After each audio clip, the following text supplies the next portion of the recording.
Cara, eu passo muito por isso, ainda mais hoje em dia que eu comecei a fazer terapia e eu comecei a mexer internamente nos meus pensamentos e olhar mais pra mim e perguntar o que eu realmente quero pra mim.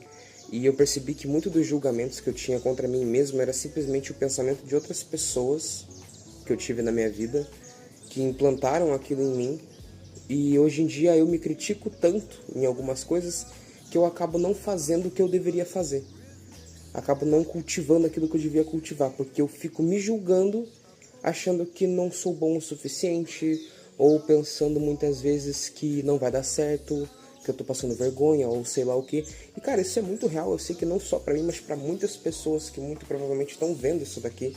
Como eu disse em vários outros vídeos anteriores, nenhum problema é sem solução, mas não é fácil de lidar, entendeu? Muitas vezes não é fácil da gente lidar. E daí eu comecei a refletir, falei, caraca, mano, muita coisa que eu sinto em relação a mim mesmo não é nem meu, tá ligado? E isso começou a mexer muito comigo nos últimos tempos, tanto é que eu me afastei um pouco, fiquei um pouco isolado, um pouco no meu canto, falei, cara, eu preciso refletir sobre isso. Eu preciso saber o que realmente eu quero, entendeu? E não é difícil a gente escolher alguma coisa para ter na vida da gente, mas se torna mais difícil a partir do momento que você revisa dentro de você aquilo que estava te prendendo e você começa a perceber que não existem tantas desculpas quanto você gostaria para te prender dentro daquilo.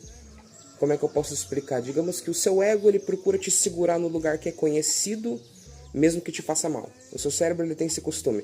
Ele te coloca num lugar conhecido, mesmo que te faça mal, porque aquilo, digamos assim, é um mal conhecido, então ele sabe como lidar. Na verdade, não sabe não, mas ele te coloca ali como uma forma de segurança. E daí quando você começa a sair daquilo e você começa a ter uma atitude diferente em relação a si mesmo, você começa a sentir vergonha, medo, ansiedade, nervosismo, como se algo tivesse errado, como se você estivesse cometendo um pecado, como se a vida fosse acabar.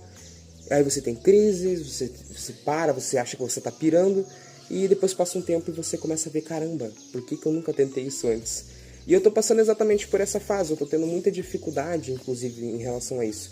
Porque, tipo, eu fico, caraca, mano, por que eu não fiz isso aqui antes? Por que muitas dessas coisas não faziam sentido antes e agora fazem tanto sentido? Entendeu? E por isso que eu dei uma afastada, fiquei meio quieto, fiquei meio no silêncio, nos últimos tempos não gravei nada, e agora estou voltando a gravar pra vocês.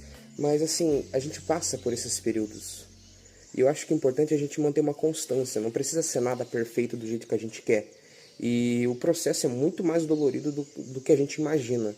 Como eu disse, não é impossível, entendeu? Se todos vocês aí que assistem, que estão aqui me ouvindo, se você tem algum problema, se tem uma dificuldade, uma ansiedade, uma depressão, ou você se diminui muito para caber no mundo dos outros, faz uma terapia, busca ajuda, não tem nada de errado, você não tá passando vergonha.